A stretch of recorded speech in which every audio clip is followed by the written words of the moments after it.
Belle parole créole, c'est le titre de l'ouvrage que vient d'éditer l'auteur Edgar Ferrus et Contacaz. Conteur et poète, l'homme dans ses écrits invite ses lecteurs et auditeurs dans les méandres du patrimoine culturel de l'archipel par le biais de contes et de poésie. Dans le livre-là, on peut trouver contes, on peut trouver poésie, on peut trouver proverbes, on peut trouver chanter, mais aussi on peut trouver racontage. Ça, nous, racontage, c'est des récits de vie. Par exemple, nous avons parlé des doukou. Doukou, tout décattement à doukou.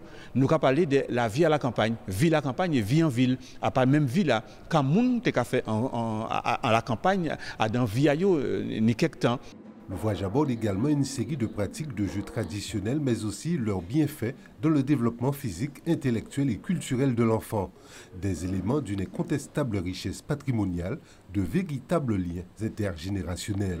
Pour nous, c'est important que Timoun Jodla savent ça Timoun avant tes cafés et de façon à ce que yo aussi yo approprié ça Timoun avant tes cafés. Mais c'est aussi un genre pour moun qui n'ont certain âge songer ça yo tes cafés et pour yo même transmettre avec Timoun yo. Quelque part, le livre là qui servi en sorte de transition entre grand moun et Timoun.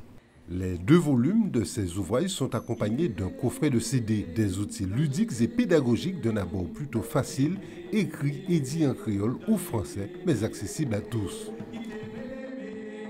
Même si c'est des mots créoles très anciens dans le livre-là, mais ces récits-là, très clairs, de façon à ce que même un tout petit monde peut comprendre. C'est comme ça qu'on a travaillé depuis en plein année.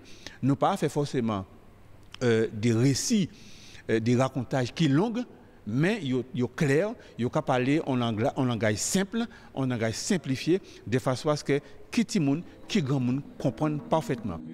Des balades dans les profondeurs de la culture guadeloupéenne, avec le concours de la musique, des rythmes et du chant, ce sont de véritables spectacles vivants et interactifs que l'artiste propose à son auditoire lors de ses représentations. Des déambulations pédagogiques que l'on pratique depuis de nombreuses années afin de faire rêver petits et grands en transmettant une culture populaire.